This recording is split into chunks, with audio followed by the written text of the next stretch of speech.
Howdy do! So kind of a sequel to yesterday's video, the actual exacts about the Marksman Item itemization changes that are coming shortly to the PvE have been dropped. So what I'm going to do in this video is read the post, and then we can talk about the changes in the comment section down below, as well as towards the end of the video, because you're probably here, you want the changes quickly and all that stuff. I'm just going to jump right into it. So, hi folks. ADC item and champion changes should be coming to the PvE shortly, as discussed here. And that was the post yesterday, which we talked about in yesterday's video. It'll be a bit longer before you see the rune changes on PvE, sorry for the delay.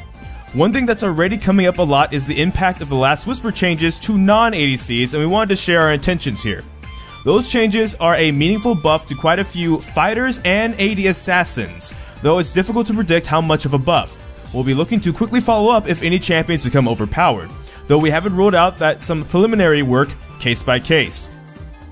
The AD item space has been missing a crucial multiplier for ability-based damage, i.e. not crit or attack speed, for some time now. It's important that champions can scale their damage properly over the course of a successful game, even if that means we have to commit to some immediate monitoring and following up.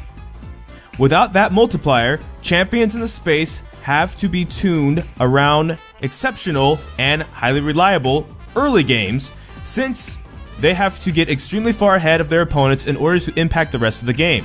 Success for those champions tend to have to be measured more in how far behind they can put their victim opponent rather than whether they got ahead or not. These armor penetration changes provide that scaling to many non-critical strike AD builds across several classes, allowing us to more appropriately reward success in game going forward. Now for the full list of the item changes, which you're probably really here for. New is Stormrazor, the new item. It builds out of BF Sword, Pickaxe, Dagger, and 925 extra gold for a total of 3,400 gold. It has 65 attack damage and 25% attack speed.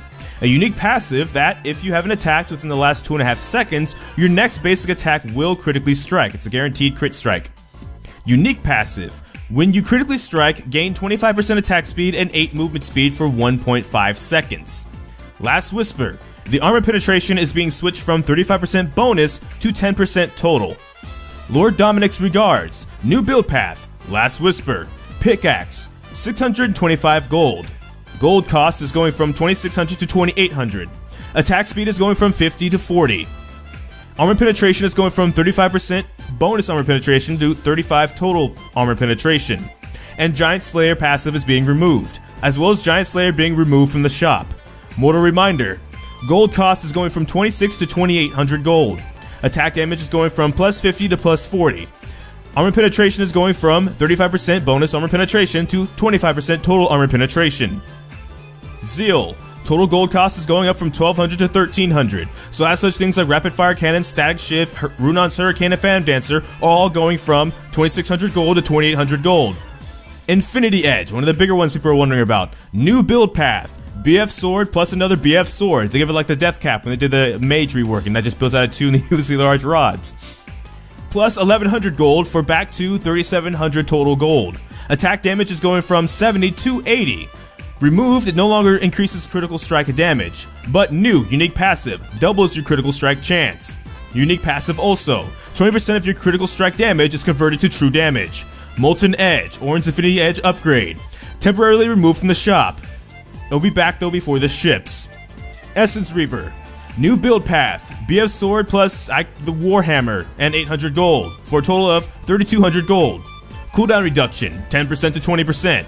Removed. No longer grants critical strike chance. Also removed. No longer grants additional critical strike based on critical strike chance. Mana refund rework. Now grants 1% of missing mana on hit. New unique passive. For 8 seconds after your ultimate, gain 30% attack speed, and basic attack refunds 20% of your remaining non-ultimate cooldowns. 30-second cooldown. Cloak of Agility. Removed. Blade of the Ruined King cost going from 3,400 gold to 3,200 gold. Bloodthirster cost going from 3,700 gold to 3,500 gold. Maw of Malmortius. The AD is going from 50 to 60. The magic resist is going from 45 to 50. The shield value is going from 300 plus 100% of bonus magic resist to 350.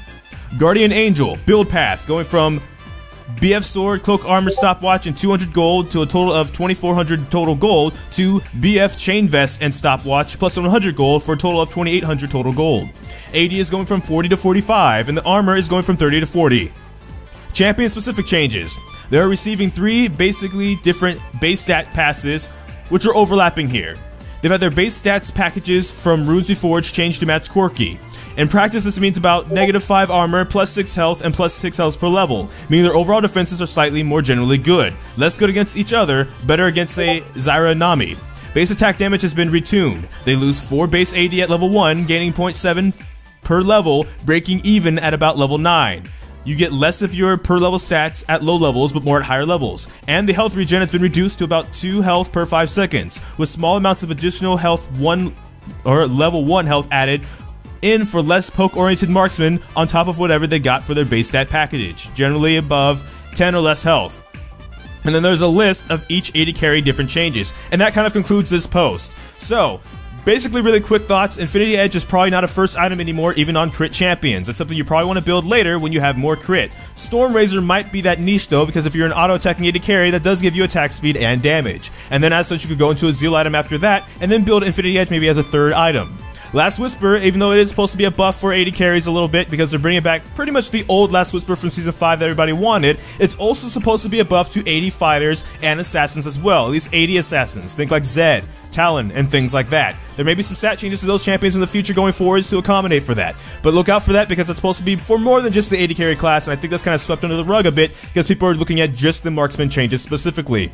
As for some of the other things, Cloak of Agility is now gone. Zeal items, while their stats aren't changed, do have their gold cost increased. So overall, if you're building like double Zeal items, it's an extra 400 gold you'll need to now get. Furthermore, some of these changes will probably have to be in practice and seen on live before we can really judge if they're really great or not, but it does look like these are some of the changes for the most part people did or maybe did not want. That is all for this video. I'm going to try and keep it as short as possible. So, if you want to see more about this information, I'll link this link into the post below so you can read it as well on your own speed, specifically those champion changes to their regen and stuff at the very bottom. That happen to just about every AD carry, of course Jinx included.